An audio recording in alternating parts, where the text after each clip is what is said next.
Hello, everyone. I'm Jeremy Geffen, Executive and Artistic Director of Cal Performances. I introduced our last Fact or Fiction event with a quote from Mark Twain. I'd like to continue that tradition with another of his famous but possibly apocryphal quotes. A lie will fly halfway around the world while the truth is still getting its shoes on. If that was true in Mark Twain's lifetime, one can only imagine what he might think today. This season, Cal Performances has embarked on an exploration of poetic license, the difference between historical fact and interpretive departures performing arts creators take in turning those events into compelling evenings in the theater. We have called this Illuminations initiative Fact or Fiction. When composer Julia Wolfe was writing an evening-length oratorio based on the life of American folk hero John Henry, she found many conflicting accounts of his story. So, rather than restrict herself to just one version, she decided to tell all of them simultaneously, letting each audience member determine for themselves who they thought Henry was, while also drawing attention to the game of telephone in which we are all engaged. The resulting work, called Steel Hammer, was a finalist for the 2010 Pulitzer Prize in Music and will be presented on this platform, Cal Performances at Home, beginning on May 6th, performed by the Bang on a Can All-Stars. In the meantime, with our new reliance on digital assembly and Cal Performance's new digital platform on which we're all gathered now, we have worked in partnership with our colleagues at the Graduate School of Journalism to explore journalism's role in combating the sinister relative of poetic license, disinformation, surely one of the scourges of our time. We have become familiar with the thoughts of Tristan Harris through the wildly popular Netflix documentary, The Social Dilemma, and we're particularly interested to hear his views on disinformation in the digital space. I'd like to thank our partners at the Graduate School of Journalism, and especially its Dean, Geeta Anand, for co-presenting this event with us, and to Dean Anand for joining Tristan Harris in this discussion. Without further ado, I will now pass the baton to Geeta Anand. Thank you so much, Jeremy, and thank you, Cal Performances, for this invitation to engage in this really great conversation with Tristan. Tristan, it's such a joy to have you here and to be beginning this conversation on arguably the most pressing issue of our times. The crisis you revealed to millions of people in The Social Dilemma has crushed journalism and its ability to serve its role in our democracy. We as journalists, journalism educators, citizens of this democracy, and human beings appreciate your role in bringing a deeper understanding of the harms of social media to our attention. And we have so many questions. The audience has submitted 99 questions even before this event today. And I've included some of their questions in the questions I'm going to ask you. And I want to say to our audience, please keep the questions coming. My colleagues here are going to gather them together and share them with me so I can ask them of Tristan at the end of this event. So without further ado, let's dive in, Tristan. And what I'd love for you to do is to take us into your Stanford classroom where you studied the ethics of human persuasion, and your Google workplace where you worked as a design ethicist, to help us understand your journey in understanding the dangers of social media. Thank you so much, Geeta. It's really an honor to be here with you in the Graduate School of Journalism and part of this series. I actually, many people don't know this, but my work that led me here was I actually worked with, I forgot his name, but he was part of the UC Berkeley Journalism School on my first startup called Apture, which is actually about deepening journalism and storytelling online. And I did that when I was in my very early 20s. So this is kind of bringing me full circle, and it really is an honor to be with you. In terms of my background, as is talked about in the film, The Social Dilemma, I studied in a lab and as part of a class at Stanford called the Stanford Persuasive Technology class that was connected to a lab run by a professor named BJ Fogg, who was trying to apply all of the lessons that we knew about the psychology of persuasion. Are there levers in the human mind that are universal, I have on my bookshelf books like Robert Cialdini's Influence, Robert Greene's The 48 Laws of Power. You could look at cult programming. You could look at marketing textbooks. You could look at hypnosis. You could look at neurolinguistic programming. You could look at pickup artistry. These are all disciplines about essentially manipulation and influence. And this class, I was with my co-founders, my friends who were the co-founders of Instagram, Mike Krieger, and many other future alumni who would go on to be within the ranks of the technology companies. And I want to state this very clearly, that the idea of this lab and this class was not to, grow mustaches and twirl them until we could diabolically rule the world. It was really actually, how could we apply persuasive technology for good? Now that sounds creepy to some people, because if you know more about someone else's mind than they know about themselves, isn't that intrinsically kind of a specious, unethical relationship? But we're living inside of power asymmetries all the time. I think is prevalent in our current cultural moment. And just to give people a taste, the idea of using persuasive technology for good, the co-founder of Instagram and I, the first thing we worked on together in that class, this is way before Instagram, by the way, and before iPhones. This is a little project we called Send the Sunshine, which was the idea that due to seasonal affective depression disorder, which some people are experiencing right now, if you've lived in foggy or dreary places for too many days in a row, what if there was a persuasive technology that knew two friends and it knew the zip codes of both of those friends? It could query a server and get the weather for both of those zip codes. And when one of those zip codes had 7 days of bad weather, it could text the other friend and say, would you take a picture of the sunshine and send it to your friend over there? So this is kind of a beautiful idea of persuasive technology, using and coordinating and orchestrating more beautiful, uplifting experiences. And this is one tiny little example. And this is, keep in mind, before the iPhone, actually. And that's using persuasive technology for good. But in the final class, we actually did these long projects on the future of persuasive technology. And I remember distinctly one of the groups basically saying, what if in the future we have a profile of every mind on the planet, and we know exactly what persuasive characteristics their mind responds to? Do they respond to the idea that the government can't be trusted? Do they respond to the idea that these 5 of their friends who they respect the most on these issues, if we use them and said they believe that this thing is true? Do they respond to appeals to authority? So if I say Stanford University or UC Berkeley or Harvard said something, and therefore it's more true.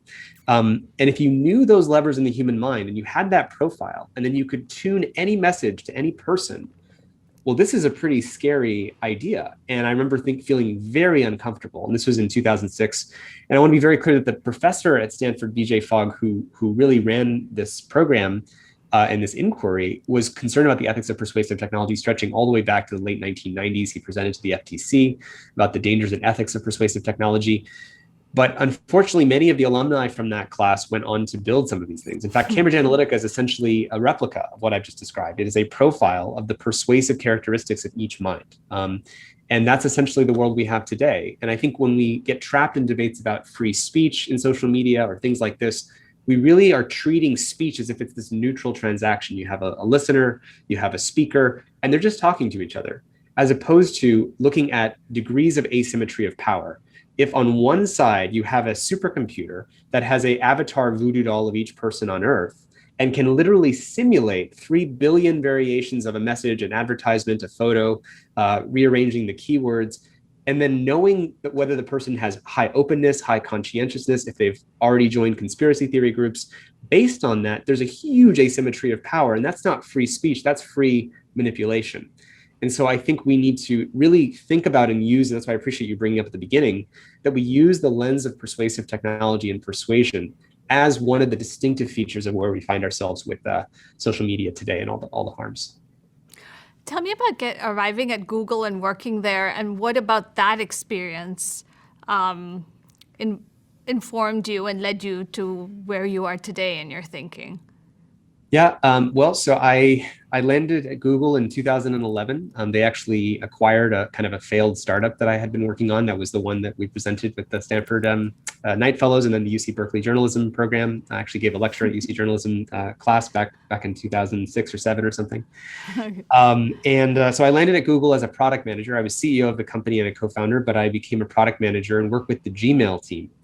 And I worked on that team for about a year, working on some future-looking features. And I got kind of frustrated and disappointed that here I was in kind of the belly of the beast, where, personally speaking, I had been addicted to email. I checked it way too often. I felt stressed out by email. It felt like a very overwhelming experience, information overload, all those things.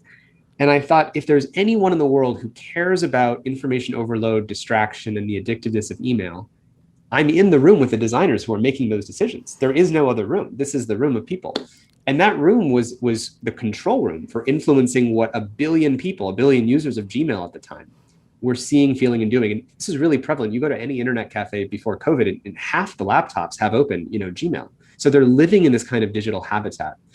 And I became concerned and frustrated, not just with Gmail. And I want to say this not like as some kind of enlightened whistleblower. It was really just noticing that our daily experience and my daily experience in technology didn't feel as fulfilling. It didn't feel like it was empowering. It felt like it was just increasingly about preying on our psychological vulnerabilities and stealing our time, and including many of my friends who were startup founders at the time, including the Instagram co-founders and the people who were competing with them, like companies like Path by Dave Morin. Everyone was sort of competing to figure out what kinds of new notifications or slot machines could I throw in front of your brain to get you coming back all the time. And noticing all of that, I got very uncomfortable. I went for a weekend to Santa Cruz Mountains with my friend who now became the co-founder of the Center for Humane Technology, Asa Raskin. Asa, his father was Jeff Raskin, who started the Macintosh project at Apple. And we came back from the Santa Cruz weekend, and I thought, there's something fundamentally wrong with the tech industry's direction, which is this attention economy, this race to capture human attention. And that's what led to that presentation that's in the film, The Social Dilemma, which I created a presentation, sent it to 10 colleagues. It went viral at Google to 10,000 people. And then that led to becoming a design ethicist and working on the issues of how do you ethically influence 2 billion people's thoughts and beliefs and choices when you are inevitably making choices about what is, engulfing their psychological experience on a daily basis. I mean, the film The Social Dilemma was so influential. I mean, it represents, all of us as journalists and the documentary journalists among us. I mean, we want to have impact. And that film had such impact in the first month. I know I'm repeating information you know already, but to think that 38 million households viewed it in the first month is nothing short of astonishing. And what I was wondering if you could tell us is what the impact of that film was on you and your work and what you've been doing since then. Yeah, the film was an unbelievable.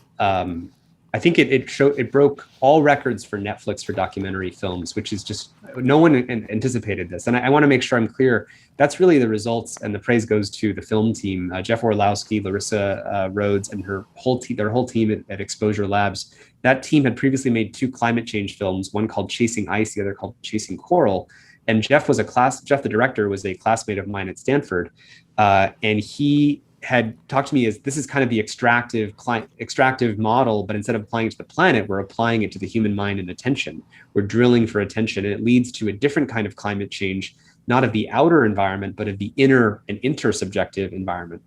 And so I don't think anybody who worked in the film for 3 years, it was really a long slog. We anticipated the impact. We knew we wanted it to come out before the election. One of the most amazing things about the film, it was seen, by the way, by now 100 million people in about 190 countries and in 30 languages. So in terms of impact, it really just has blown us away, and it resonates in so many places. I mean, India and Brazil, places with huge other misinformation problems, things like this. So we could have never anticipated it. I think, it's... One thing I'll say is, especially in the US, I think what the film does is it creates a new shared common ground for why and how we lost all this common ground. Because right now we kind of feel like we live in this dystopian, fractured reality where no one sees the same reality. But the gift of the film, I think, is if more people see it, is it's a shared reference point, it's a shared place to stand on common ground about how and why we've lost common ground.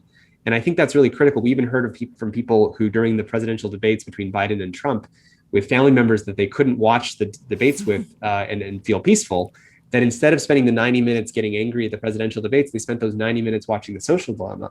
And they were actually able to bond as a family and agree that this was what had been tearing them apart. So at least we can agree about that. And I think that gets to some of the later questions that I know we want to talk about around how do you really get out of this when you have this mass scrambling of our reality? Because it's not like there's some magic button that Facebook or Twitter can press to just reassemble reality back together again and make sure we're all seeing the same things. Because we now have an epistemic fracture. We have a confirmation bias fracture. We have a trust fracture.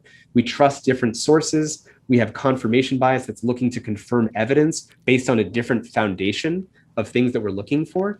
And I think the fractures go so deep that unless we have something that's more cultural, that's a shared touch point, we can't get out of it.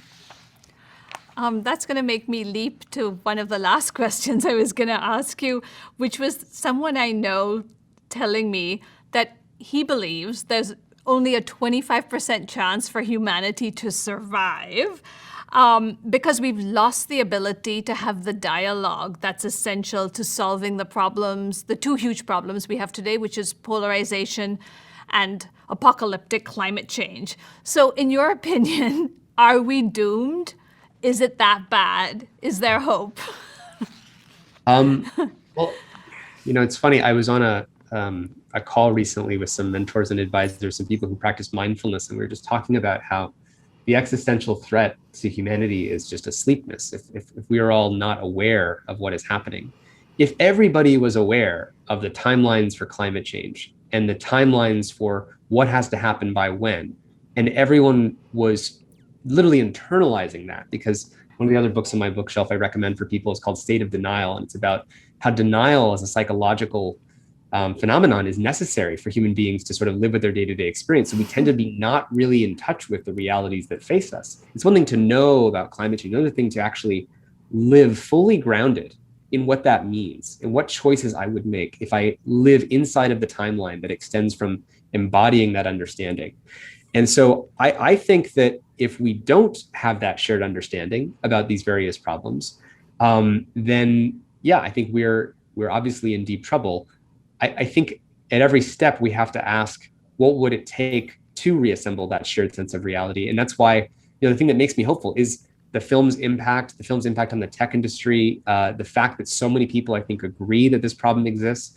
I will admit that there's a different interpretation on the left, progressive and Democrat side of the spectrum of the film than the interpretation of the film on the Republican side, who are more concerned about censorship and manipulation of elections. On the left, they view it more as this is why the right went crazy. And so there's still a fracturing of even what the film's meaning is. But I do think that, I feel hopeful, at least with, where we are and the common understanding that's starting to get created. Obviously, the events of January 6th, I will, first caveat by saying I think really made that come to life. And just one inside story, in the film, when Tim Kendall, who came up with Facebook's business model, he was the president of Pinterest, and before Pinterest had brought the Facebook advertising business model to Facebook. And he has the line in the film that says, when he's asked by the director, what are you worried about in the short term? And he said, civil war. And I remember when that line was in the film, and then you might remember it, he actually said that line way back in, I think it was November 2019 or October 2019, before COVID, before the polarization was as vividly visible. And there was a lot of pressure to take that line out of the film because it felt like an overreach to what political state we were in. But for those of us who are monitoring the extremist groups and the recommendation systems and the QAnon and sort of all of that, it did not at all feel like a far stretch. And it's interesting how January 6th, I think, made it come real for a lot of people who had doubted that this is in fact where we were. Just a question, putting on my reporter hat. Let me start with just ask you about this famous statement you've made, which is that fake news spreads 6 times faster than true news. And I'm just wondering where you got that information from and how it's provable. Yeah, that study specifically comes from a retrospective study from MIT. It's Deb Roy's lab, and his lab should deserve a lot of credit for the amazing work that they do. And it was looking back at fake news on Twitter and found retrospectively, due to a sample set, I think it was from 2016, that fake news had spread 6 times faster than true news. But you don't have to look at that as just sort of a one-off example. I think we can actually see that from an evolutionary perspective as a fundamental truth about how information in a viral information system works. So what I mean is, if you imagine 2 organisms like evolutionarily evolving in different directions, And one of those organisms on this side is constrained. It can only evolve and gain a new word or gain a new meaning for things that are true. So it's very limited and constrained in what directions it can say, what it can say, what it can speak to. So that space of truth is very constrained in how it can evolve. And if you look at the other space of being able to say or manufacture any sentence, to claim that the entire election was rigged, to say anything you want, and reassemble words based on whatever works, whatever gets the most clicks, whatever gets more likes, more shares, the less constrained actor is simply going to outcompete the constrained actor. I mean, if one guy's fighting with his hands behind his back and the other one's not, who's going to win? So that's why if you just zoom forward and you say, what is that world going to look like when unrestricted information, evolution competes against restricted truth-based information? This is the world we're now, I think, visibly living in. And it's very hard for people to, I think, recover where we get to. Now, again, I think if we realize that this happened, you have to kind of rewind in your mind all of the biases, all of the scrambling of our meaning making, and sort of say, how do we humbly try to figure out what's true? And this is what I was excited to talk about. I think one of the roles of journalism is to help build a culture of deeper sense making, of better humility, of figuring out how would we know that that's true? Is there any conditions in which that's not true? Can I steelman the opponent's argument? Can I actually make their argument stronger than they're doing, as opposed to saying, oh, they're just a flat earther and they're crazy, So anyway, these are the kinds of things that I think we have to get into. Let's talk about our psychological vulnerability to emotionally salient information. Can you explain how all of this works in inflicting harm in social media? Yeah, there's another study by a lab at NYU. It's on, by the way, some of these are on our website at ledger.humanetech.com. We have a page called the Ledger of Harms, and it's a collection of research from the ecosystem about some of these various problems. I recommend people check that out. One of those studies was about how for every word of negative moral emotional language you add to a tweet, it increased the retweet rate by 17%. So if you say, it's a disgrace, it's an outrage, how can they possibly, right? These kinds of words, for each one of those you add, it increases the retweetability, because obviously emotions are, this is actually Jaron Lanier's point, negative emotions hit the brain more strongly than positive emotions. They also stay around longer. If you think about how long when you're mad does it take to dissipate the hormones through your system, do you immediately switch back to being fine, or does it take a little bit of time for those negative emotions to leave? So there's a stickiness to the negative emotions.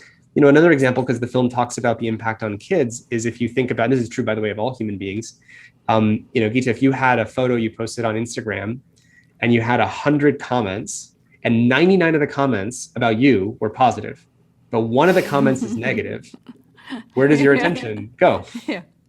I want to ask you just about journalism, because 20 years ago, people were always criticizing journalism for some of these same harmful behaviors. For example, like the story of a car crash being the lead in a local news report, or even the story of a murder being on the front page as opposed to a story about environmental policy. That's right.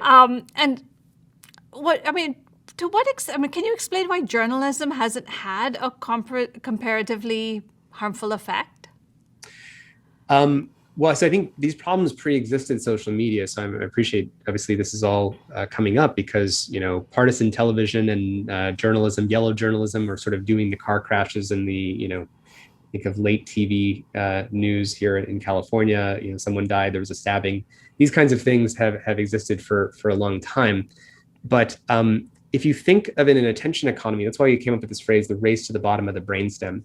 Because it's game theoretic. If you have a bunch of journalists who are out there, and let's say you have a bunch of values-driven journalists, and they actually wait to figure out what's true. They call several people to double confirm the facts. They write the headline in a more calm and nuanced way. They don't include the photo of the gruesome thing that happened. But then imagine that all those peaceful, values-aligned journalists, they're competing against this other journalist who shows up, who shouts the most outrageous things, who puts the photo right at the top, who exaggerates and salacious. We're only as good as who we're competing with. And in that race, if the competition, this race to the bottom of the brainstem, means a race to the reptile brain, a race to sort of who's doing the worst thing. It's the same as in, sustainability. You have peaceful tribes and sustainable tribes, but they just get killed by the unsustainable, warlike, and extractive tribes. So one of the fundamental problems we have to face in many of our problems is just game theory, that the least ethical actor will tend to outcompete in the short term the ethical actor, because by definition, having values, things that you're willing to do and not willing to do, means constraining yourself compared to someone who doesn't have values, who's just doing whatever works in a micro, incremental way. And so when you add in technology, you now add in that technology is allowing you to split test a million things that could work. When I think about Donald Trump, I think about someone who was tweeting all the time to test literally which phrases, which words, which reactions would get the most response from his crowd. He had the most instant, forget Frank Luntz, who's someone I know, who's a Republican pollster. Donald Trump had Twitter to be able to get immediate polling data on literally everything that came out. In fact, I actually heard of someone who was in his briefings with him at the White House, and he would be at the meeting, he would listen to everyone's arguments, then he would silently leave and he would tweet. And based on the responses that would come back, he would know what was politically appetizing and what was not. And I think that's what we have to really be watching out for, is actors that are willing to say or do anything and to figure out what works, not what's good for us. Let's talk about social algorithms. I'm often asked about them, and I explain based on what I've read, but you've been there. Is there a human behind there somewhere? Like, who is Oz? Is it Zuckerberg or Dorsey, or what's going on there? And how does it work? And how has it led us to this chaotic situation? Yeah, well, I think a lot of people, it's so funny looking back 4 years ago, people thought, well, technology is just a neutral tool. With Facebook, let me steel man their argument. I picked my friends, right? You didn't pick me, my friends. I have my friends. I clicked on the articles I clicked on. I liked what I clicked on and liked. So why are we blaming Facebook for the problems where, each user is just clicking on their own things? What I hope that the social dilemma really gave, culture is this understanding of behind the screen. You see those three artificial intelligence agents, one played by Vincent Kartheiser, who's the actor in Mad Men. And the idea of the AIs is they're trying to scheme a little bit and figure out what would get Ben, who is the character in the film, the teenage boy, to come back. And so they say, should we try the ex-girlfriend? Is that going to work? Let's try the ex-girlfriend. That always tends to work to get him back. Should we try the photos of the skateboarding fails? So the skateboarding video fails. And so what we really have is this sort of machine that's probing and testing and is kind of mustache twirling in its own mechanical way to figure out what's the perfect thing to stimulate you. So every time you flick your finger on Instagram or on Facebook or on TikTok, essentially you've set off a competition between three supercomputers pointed at your brain that have this avatar voodoo doll-like model of you. And those are the quote unquote, the algorithms are the sort of computations that are run to figure out what would stimulate the nervous system of this voodoo doll. So when I say voodoo doll, I mean here's sort of digital Geeta, right? And based on all of your likes, comments, et cetera, what you've clicked on, what videos you've watched, we're adding more hair to the voodoo doll. Then we have little pants to the voodoo doll, because each thing you've done, all the little data trails are essentially making the voodoo doll a little bit more accurate over time. And then what you can do is you can split test, say, if I showed Geeta this video versus this video, it can predict which video will actually keep you there for the next 10 minutes and which one won't. And then when you ask, how does that lead to political polarization and a breakdown of truth? Well, imagine a news feed that every time you flick your finger, it shows you something that's personalized to you, that confirms your view of reality, versus this other news feed where every time you scroll it, it's not personalized to you. Which one's going to be better at keeping your attention? Well, the one that confirms your view of reality and gives you more and more personalized Truman Show. And so you take this shared fabric of reality and you put it through the Truman Show shredder into 3 billion independent channels. And that's why it feels like we're each living not just in our own reality, but our own history, because we're 10 years into this process. It's been devastating for fact-based, credible journalism.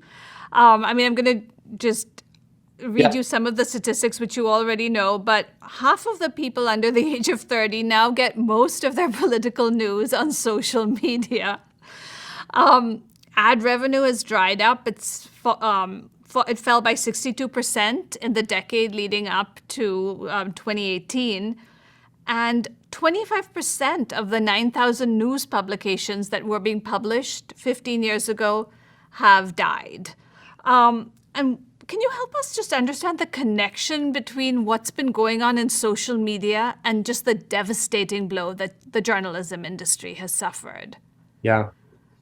Well, I think that, the big technology companies have unfortunately hollowed out, the fourth estate progressively, because, their goal, I actually remember because I was in the room when her name is, I think, Alison Rosenthal. She was the first head of business development at Facebook, and she was pitching the various news publishing websites to put the first Facebook, at the time it was the share button, but it's really the predecessor to the like button. The idea that you're on a news site, you're on The Economist, you're on the Washington Post, and then you could hit share, which share the article to Facebook.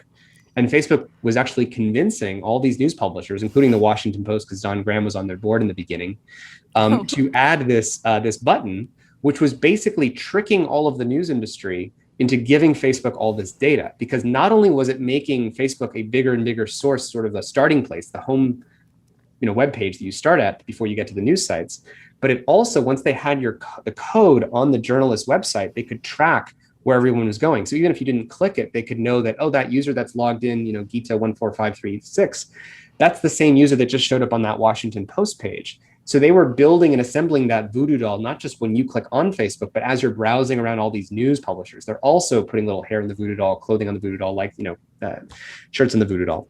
And all that led to Facebook getting better and better at building these predictive models and making money on Facebook. And then every time they send traffic to the publishers, they're giving you a little penny, but really all the revenue comes from the fact that they're staying on Facebook, on Google, on TikTok, et cetera. And what that has done, obviously there's sort of multiple stages to, journalism's declining revenue, including, first Craigslist and classifieds, then moving from print subscriptions to online and fewer subscriptions to an entirely digital online presence to fewer people subscribing. And then because fewer people are subscribing, you have to charge more per user, but then very few people do that. And so it's this sort of autocatalytic feedback loop that makes it harder and harder for the fourth estate to fund itself.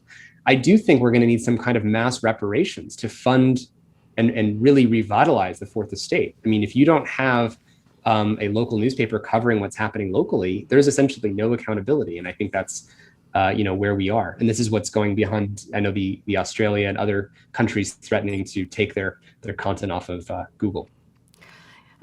So I want to ask you about Australia. Let's move to solutions. I know just Australia on its own cannot solve this problem, or even one approach can't solve this problem because it's so deep. But what do you think of Australia's idea of requiring Facebook and Google to pay for news content they share, pay the news publications for the content they share? What do you think of that? And is that a possible part of a solution worldwide? Well, certainly the economics have to flow in the direction of, it's a very extractive model, right? They essentially make all the money off the publishers. Google will, also make money with the ads that they'll show on the publisher's website, but then they make all this money when you're just on Google, et cetera. I do think there needs to be an economic sort of rev share kind of model, but it's very tricky to say how that will fully work. Essentially what's happened is due to the increasing amounts of public pressure, both Facebook and Google have funded, I forget how much, but these big grant programs where they'll just say, we're putting $100 million into funding public news, we're putting $10 million, but they're always doing it in response to the outrage that there's less and less journalism, not as they're doing. We need a model that is self-regenerative, not, hey, we destroy the environment, we do a scorched earth on the fourth estate, and then afterwards we toss them a few pennies to see if they can kind of regrow some new stuff again, but really we've already, emptied out the earth. I think that's, I'm not an expert on exactly how Australia is framing its laws, but I do think there needs to be economics that fundamentally strengthens the fourth estate, not predates on it and keeps the profits for the major companies. I found the opinion piece you wrote for the Financial Times last year really interesting because you put forward some solutions. And I was wondering if you could help us understand some of them. Like one of them, you talked about social media as an attention utility and said that, just as phone companies and power companies have to get licenses, an attention utility should have to get a license because this network is as larger, if not larger, and more important are equally important as the telephone or power or these vital services. Can you just explain a little about how that might happen, like what your thinking was, how it would work? Well, implementing it would be very difficult. I think it's more just getting people. One of our major jobs we try to do in our work at the Center for Humane Technology is just offer frameworks for people to think in that are more generative than the kind of infinite black hole of free speech versus censorship, which you're just never going to get anywhere. You're just going to have the same conversation you've always had, and someone's going to bring up the counterexample to the counterexample. That's not very helpful. So why would we even talk about something like attention utilities? Well, fundamentally, we have to ask, what is the common resource, the common environmental resource that is being mined or extracted, that we only have so much of it? So we have to realize the attention economy is finite. There's only so much human attention. When you run an infinite growth profit motive on top of a finite substrate, just like with the planet, if you have an economic system that demands infinite resource extraction, so long as it's paired with resource extraction from a finite planet, that's intrinsically self-terminating.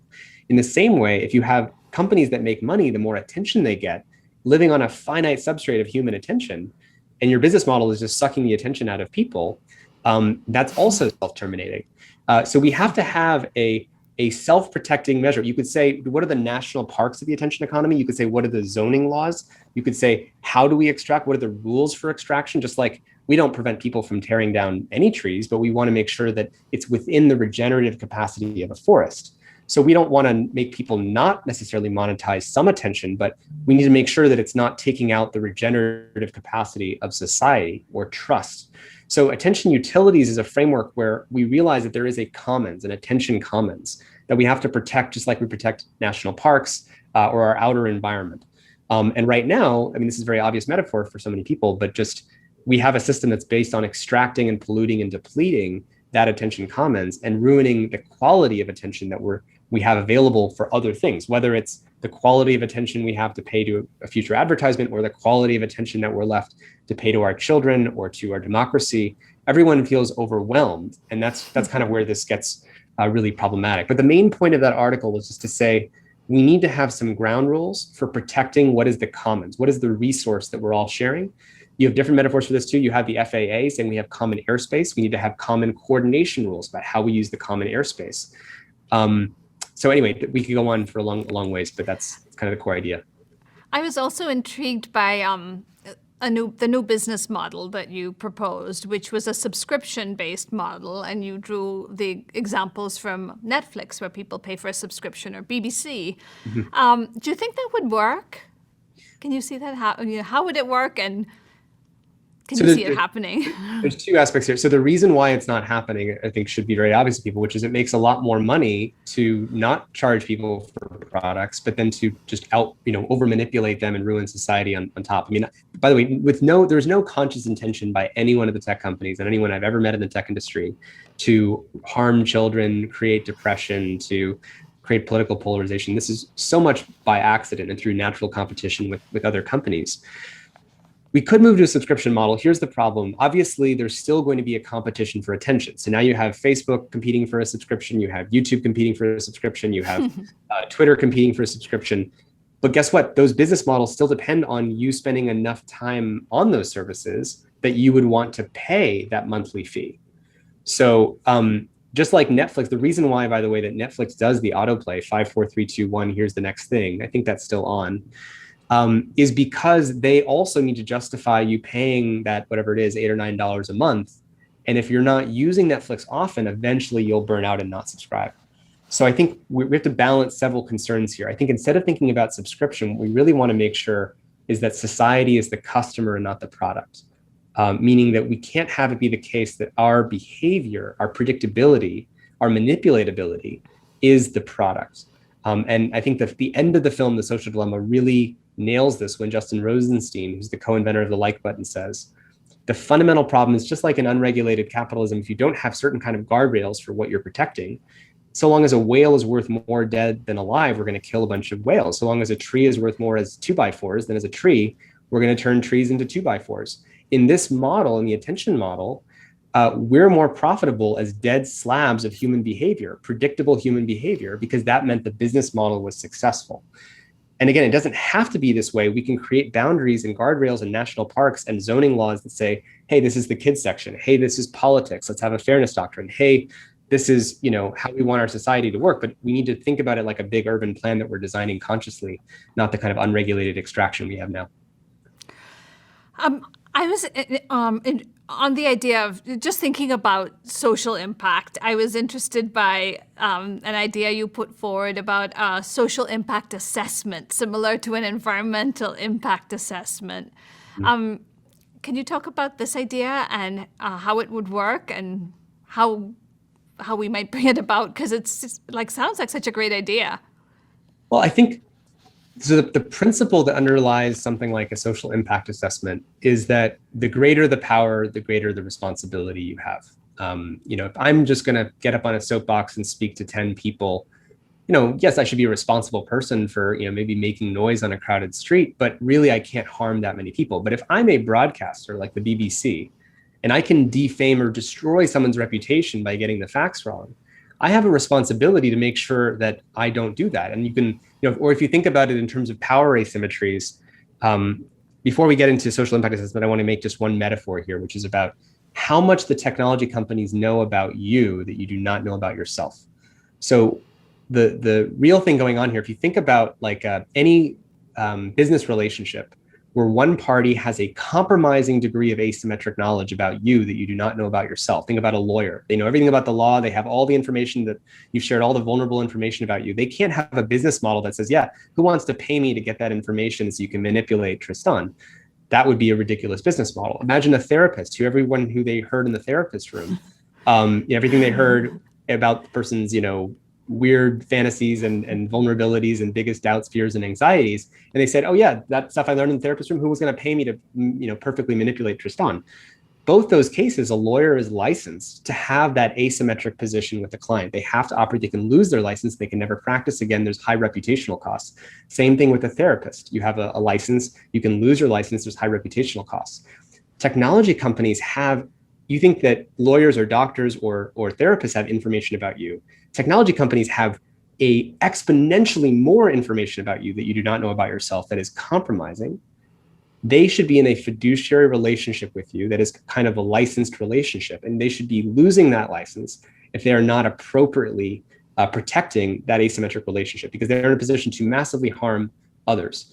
So when you say social impact assessment, it's basically when I have the power to create harm that is irreversible, especially, that kind of power, we should be doing precautionary principle assessments up front about what we could, what harm we could cause. Just like, if you're upgrading your house or something like that, you have to do some kind of licensing or assessment or things like that. Now, the question is, what's the balance between the rate of evolution of technology and what kind of regulational, slowdowns and frictions that we want to add to the system? Who could you see overseeing all of this? I know in Europe you suggested a directorate. In the US, there's the FCC or the FTC. Who would it be, and does it need to be the government, or who could you see doing it? Yeah, this is a very complex question because it is. Yeah. What we're really entering is a phase where I think people are recognizing, especially post the banning of Trump from Twitter and the deplatforming of major tech platforms, Parler, et cetera, people are realizing that the digital infrastructure is the democratic infrastructure. It's our society. We get paid or not through PayPal and Stripe or whatever. We sell things with, these online Shopifys and things like that. We email each other with digital products. We communicate and spread knowledge and broadcast to each other exponentially through YouTube, Facebook, et cetera. So the digital infrastructure is the democratic infrastructure. It's what it means to participate in society. And I think this kind of crept up on us. And the reason I'm saying this is technology has eaten up every single aspect of children's education, of growing up, of social relationships, of identity formation, of politics, of political discussion, of election advertising. And if you're taking over a core function of a society, think about a company that wants to manufacture voting machines. You can't just say, here's some new company on the market and there's no regulations to make sure they do it in a fair, transparent, and honest way. You have to do it in a fair, transparent, and honest way. You have to have it to be regulated because you're taking over such a core function of a society. And that's what we really need with technology, where we can't just regulate social media, we have to ask, as technology eats up all these other social organs, when it eats up children's mental health, does the FCC regulate that? Or is there some new regulator that regulates that? Or do we take the Department of Education, as I said in a congressional hearing 2 months ago, a year and a half ago, and we give it a digital update? So if you think about, we have these institutions that already care about kids' education. We have institutions that care about election advertising. We have institutions that care about communication standards. We used to protect Saturday morning cartoons. We could have those existing institutions be digitally upgraded to make sure that where they have jurisdiction about whether it's children's television or children's education, that they're basically monitoring for those harms and forcing those companies to be gradually reducing those harms or doing the impact assessments for those harms ahead of time. So that's one way you could scale it, if that makes sense. You have these existing institutions, we could give them a digital update and then have them have the jurisdiction over the technologies that are taking over those core parts of society. But this is very complicated because, they may not have the expertise to do it. And you're going to need a whole bunch of new people with the expertise who understand how these systems work, especially as technology is continuing to evolve faster. A year from now, we're going to have a different set of platforms than we have right now. So taking you to like the most difficult question and the one that usually stops all discussion, and that's the question of the First Amendment and freedom of speech. And I was just wondering, how much do you think it really limits solutions to this crisis in the U.S.? To what degree? And do other countries have a better shot at addressing this crisis than we do because they have a different relationship with free speech? That is, as you said, the big question. I think when free speech encompasses everything, including the technology platform itself, your ability to make a technology platform, it's sort of this blanket that we can wrap around anything, and it gives it just a free pass, a carte blanche to say, well, there's nothing we can do about that. And I think that's just an inadequate moral framework. So I do think, that might mean that other countries get there faster. It's so hard to keep track of everything because each country is gradually producing its own answers to these questions, and we've been in touch with several different governments. But I think we can't use the language of free speech anymore. I would challenge people, when you're tempted to use the language of free speech, what's a different way to describe the specific thing you're talking about? So, for example, when I can broadcast and split test a message and for example, I can right now go into a conspiracy theory group on Facebook. I can get the user IDs for everyone in that conspiracy theory group. I get the QAnon user IDs. Then I can say, hey, Facebook, I'm going to create an advertising campaign that says, using your lookalike models tell Facebook, hey, give me 10,000 users who have the same psychological attributes as those conspiracy users I just gave you. And Facebook is happily giving me access to the very specific voodoo dolls that it has in its backyard, and it plucks them out for me. And it says, hey, these are the users that look just like those other conspiracy theory users. Now, as an advertiser, I can split test 20 different conspiracy messages to that voodoo doll assembly, thing that I just picked up. So if we call that, is that speech when I'm speaking to them by doing this entire process? No, we have to see that in terms of the degree of asymmetry of power. I knew something about them that they didn't know about themselves. I was able to select an additional group of people that didn't know they're being targeted. I was able to split test messages and whisper one thing into one person's ear and whisper another thing into another person's ear, and they don't know that. That's all asymmetry of power. And so instead of saying, I'm speaking to them as an advertiser, I'm speaking to them when I just broadcast something on Twitter, we have to see things in terms of what degree of asymmetric power is there, and is there a commensurate level of responsibility? I think the biggest question when it comes to this is, what is the responsibility framework for having power? And I think of a blue check mark on Twitter. You gain a kind of driver's license for saying I'm a verified person on Twitter, but maybe that should come with increased responsibilities. If I go to buy a pair of knives at a kitchen store, I don't have to show an ID or get a background check or get training about how to use the kitchen knives, even though I could use them to harm someone. But if I'm going to go buy a sophisticated semi-automatic weapon, ideally there's a background check, training required, and protocols in place to make sure that with the great power comes more great responsibilities. I think that's the principle we need to retrieve when we think about this new age of speech, which is really just psychological influence with different degrees of asymmetric power.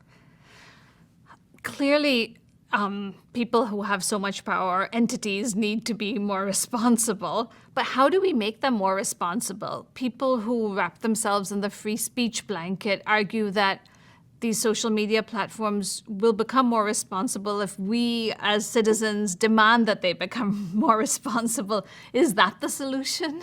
No, clearly not. And obviously it's too little too late because, if that's what it takes, then, per your question about do we still have time, if that's what it takes, then the game is already over because this stuff gets worse before it gets better. And you don't want a world where you create more of the problem and pollution and then they sell a profit for cleaning up the pollution later after the fact. So no, we need to have a system that is intrinsically safe, intrinsically regenerative, intrinsically constructive and harmonizing, not where they continue to profit from the problem. Apple's taken a tough stance against Facebook, or so it looks to just the ordinary citizen like me. They're requiring users of Apple phones and laptops to actually consent to their digital information being extracted and used and sold. Is that helpful, and how helpful? Before we go to that, I just want to make sure I answered your earlier question correctly, but I just want to make sure I remember. Sure. Because one of the things you asked about, what is it going to take for the social media companies to take the responsibility for these problems, right? Yes. An important trend people should be aware of is that later this year, Facebook has been building the infrastructure to encrypt all the conversations, meaning the child human trafficking groups, all that stuff that they used to have integrity teams. They had to pay people to check when that was happening. The QAnon, the crazy conspiracy groups that they had to have integrity teams to try to figure out where are these things being planned. That is all getting locked down into encrypted channels. So they're moving from we didn't know to we can't know. We didn't know there's some responsibility you can do after the fact. That's what everyone's pressuring them to do post January 6th. Where this is going is we can't know. If you think about why Zuckerberg and co are doing this, it is because it eliminates and absolves them of all responsibility. Because so all those costs that are currently associated with monitoring and getting into these political debates of should they deplatform that or should they look at that? Well, suddenly they're just encrypting it all because people were previously yelling about privacy in Cambridge Analytica. So they're saying, oh, fine, you want us to do privacy. We'll just encrypt everything, throw away the lock and key. And now whatever happens, it happens in the dark. People should know that because they should know how unsafe these platforms are. And we should eventually move off of this infrastructure. And I just say that because when you talk about what it's going to take for them to be responsible, we have to know how they're eliminating our tools of making them responsible with changes like that. So now to your second question about Apple and the changes that they're making. Yeah. I want to make sure our audience caught up with that. But you're basically talking about the changes they made on iOS 14, which require that you to voluntarily consent. When Facebook loads for the first time with the new iOS 14, it says this app wants to track you across applications. Do you consent to them tracking you? Here's what they would like to know. And most people, when given that choice, are probably going to say no. And that actually takes the kind of micro-targeted advertising reality that we're living in, where everyone has this, perfect manipulation of each person, into a more of a 1960s, 1970s billboard version of advertising, where we don't have as much tracking. And as you said, Facebook has been pushing back against Apple because it just drops the profitability per user when they can't track you everywhere. I think 85% of people in the test they did said no, they didn't want their information shared. Right. So what impact will that have on Facebook? And is that helpful, and how helpful? I think it's a really good example of Apple nudging the entire industry in a direction that is less and less about treating us as the product and more about treating us as the customer.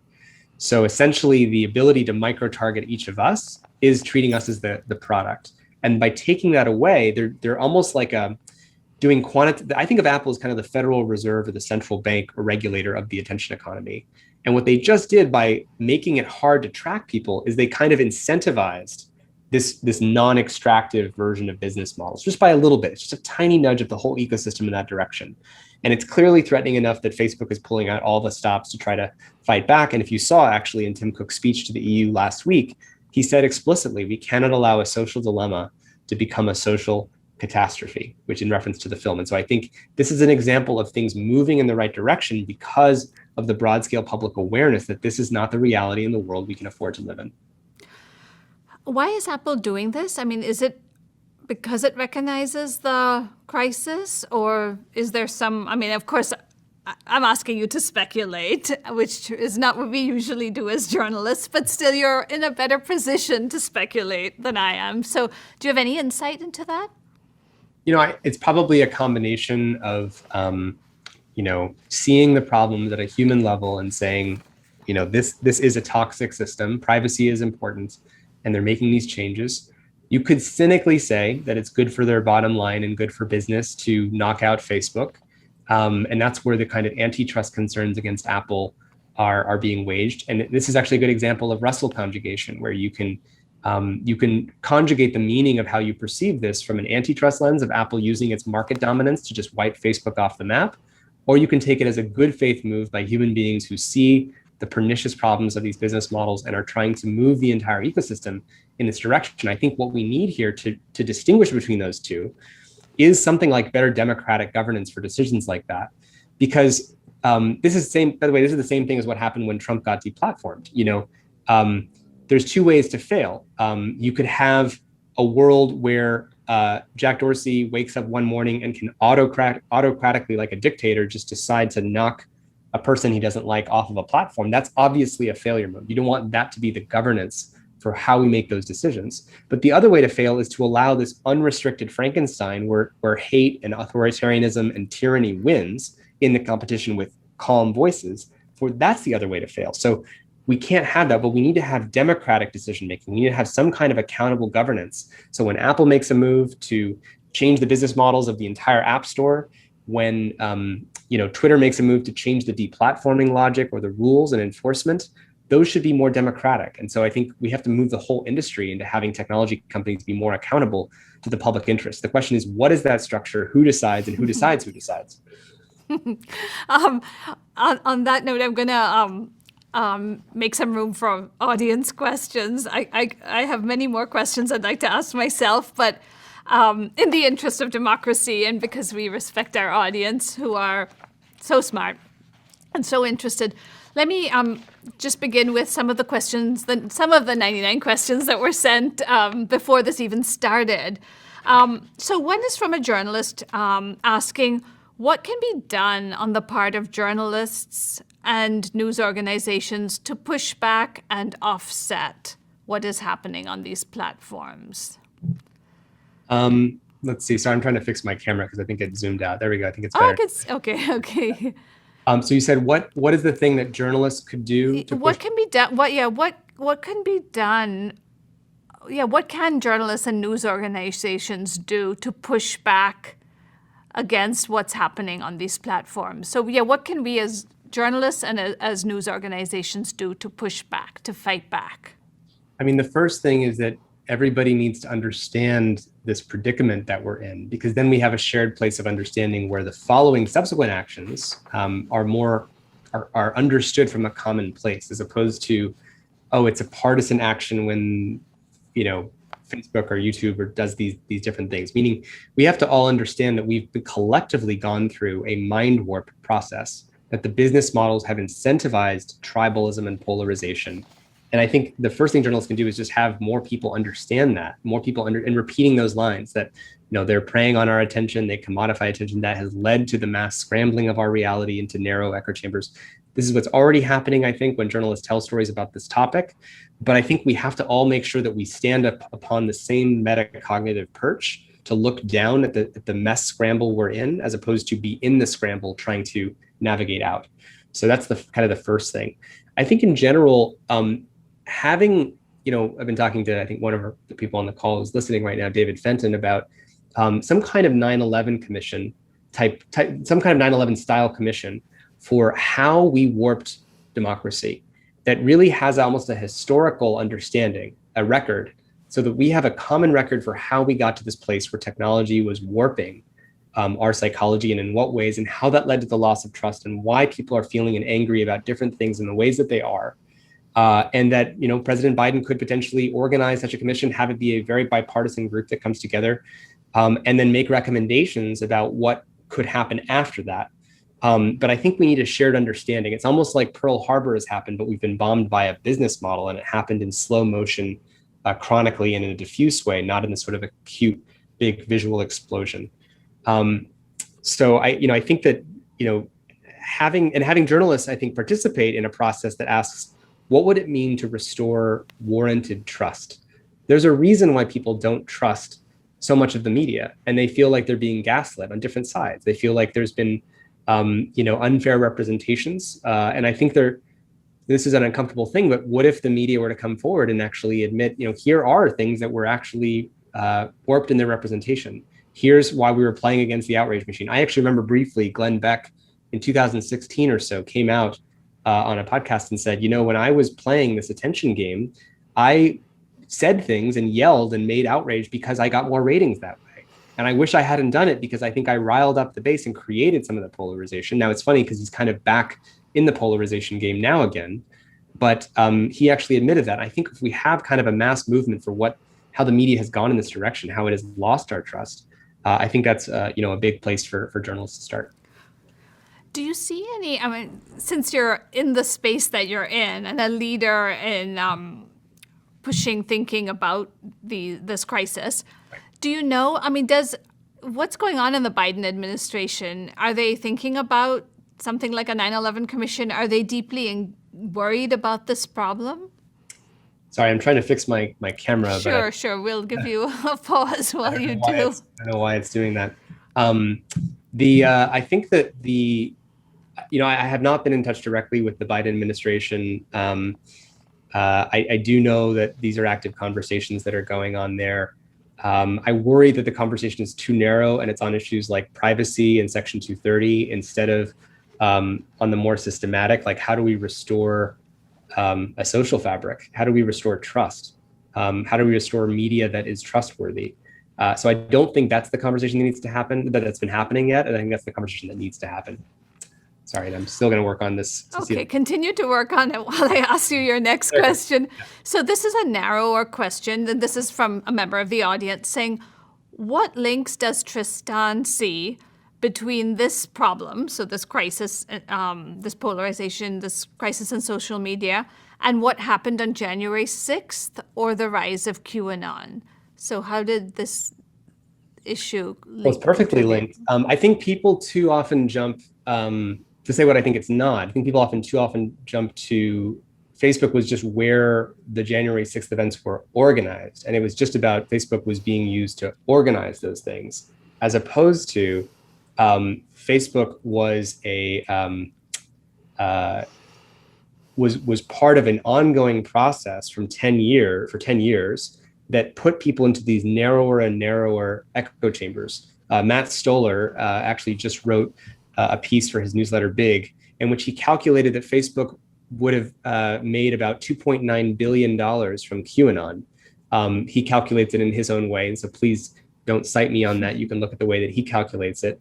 But what I mean by this is that Facebook recommended people into these extremist groups. So for those who don't know, there's a great Wall Street Journal expose from May of 2020, in which they reveal the internal documents at Facebook, where they actually said, for the extremist groups that people joined, I think it was 64% of the extremist groups that were joined on Facebook were due to Facebook having put up a panel that said, here's groups we recommend you join. So why did this happen? Just to quickly explain this to people, my colleague Renee DiResta, who's a rock star and has studied this forever and deserves lots of credit, she found that the Facebook group recommendation system puts people into these crazy conspiracy chains. So for example, as a new mom, she joined a Facebook group on creating baby food, organic do-it-yourself baby food, not buying the regular stuff. And what do you think was the most recommended Facebook group to people who were in a do-it-yourself baby food group? It was anti-vaccine conspiracy theory groups for moms against vaccines. When you join that group, what did the Facebook system recommend? It recommended Pizzagate, Flat Earth, chemtrails, QAnon. And so the point is that once you get into one, it says, oh, Facebook says, oh, you're like that kind of person. You might also like these other crazy things. And so that has been going on for something like 10 years. So when I look at January 6th, I see the results of a 10-year-long process that was pulling people into these crazier and narrower views of reality, where you get social affirmation, validation, meaning, purpose, community from this very strange belief system about the world being run by a global pedophile elite. And I think that's where we are now. Just the parallel to the grooming process, Yeah. is just terrifying. It's automated grooming, right? We don't have to pay people to do this sort of by hand conversation. Yeah. We have an automated system that does it for us. I want to say one last thing about that. The reason this happened was actually due to Mark Zuckerberg with a positive intention. You can look at the report in 2018, January. He said, our new goal, if you remember, they changed their mission statement from making the world more open and connected. That was the old mission statement. To the new one was bring the world closer together. And the way he said we're going to do that is through Facebook groups, because Facebook groups provide community. And he said, so what do? We actually built an AI that recommended groups for people to join. And he's quoted in saying, it works. It actually increased the amount of groups people can join by more than 50%. So they thought they were doing this good thing by putting people into groups because they had this narrative. These are like cancer support groups. These are mom support groups. These are, sports soccer clubs. Not these are crazy town conspiracy theorists that are driving the kind of breakdown of our shared society and shared reality and getting past this pandemic. I guess, unintended consequences seem to be. Which is why you'd have a social impact assessment, if you're building something like that, right? If you're going to do something that's impact that many people with an algorithm, you would have to have a deep understanding of what consequences, first order, second order, third order consequences that you could be causing. With that great power comes great responsibility and need for godlike awareness. I know just as an educator, if we were just to make decisions on our own, just talking to each other as professors, we would just make big mistakes. Engaging our community and especially our students is vital to opening up our blind spots. So it seems like, a social impact assessment would provide that opportunity, insist on that consultative and have dialogue.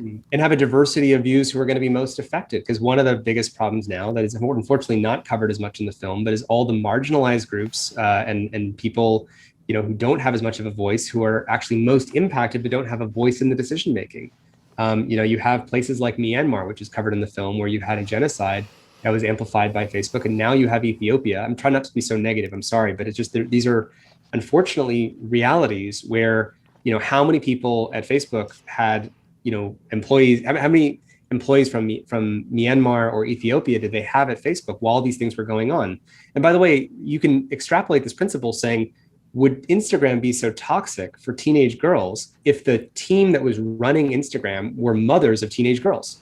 They have skin in the game. So they would see this problem. They would say, no, we have to do something about that. It would become a high priority as opposed to a low priority for the mostly white male engineers who kind of run Instagram. If you had Facebook, who was run by people who had come out of the Soviet disinformation landscape, and they were running Facebook and they had had that experience, they would have gotten on top of the Russia disinformation problem much earlier, or even now Chinese disinformation or Saudi disinformation. There's many countries that are doing it. But we're over and over again, we see that we need the diversity of views that represent the stakeholders most being affected and where this could go wrong. So on children, someone is asking, how can we educate our children to differentiate the myriad sources they experience? Struggling as an adult to figure it out. Yeah, it's very hard. I feel like this is actually something where I wish there was just a massively publicly funded new effort to sort of explicitly say we need a new, not that we need to remake things, but people don't trust even our publicly interested news and journalism institutions, unfortunately, because it's become partisan. I think there's a lot of things I could say about this. People should have diverse, information sources that they're getting their information from. Actively read what people from the opposite political side, the wise opposite of the political side that you read. I spend a lot of time looking at media from different sides and different sources. I don't think there's a silver bullet here. I think we need a much more common education. There's lots of groups that work on that kind of thing, by the way. There's a training by a group called IREX, I-R-E-X, I believe, that has some good stuff for people around critical thinking and misinformation spotting. I know Berkeley Journalism is expanding its undergraduate program aiming to teach journalism skills to undergraduates, not necessarily to become journalists, but to be citizens in a digital age. So being able to just understand how to verify sources and how to recognize if something is well sourced and what is a credible source and those kinds of things. But that, is, of course, catches you much later. You're 18 to 22 years old then. But let me ask you another question from the audience. Misinformation is also spread by official news networks like Fox, not only through social media. How can networks be held accountable for spreading misinformation? I know we're asking you to find all the solutions, but what are your thoughts about that? Because that comes to my mind all the time as we've been focusing on social media. But as I turn on Fox to see how they're talking about a particular event, and I just wonder. So tribalism has replaced epistemology on both sides. So people are in general looking at information that their tribe affiliates with. And then when even terms come in, like if someone says Wuhan lab hypothesis, they say, oh, you must be a pro-Trump, right-wing, xenophobic person. So you can't actually do epistemology of how would we know, how would we not know? If someone says, we are for masks or we are against masks, they have basically declared and painted themselves which tribe they're a part of, as opposed to, well, we could actually have a conversation epistemologically about, how do we know that masks work, et cetera. Most people who think that flat earthers are dumb can't themselves prove that, flat earth, how we know that the earth is round.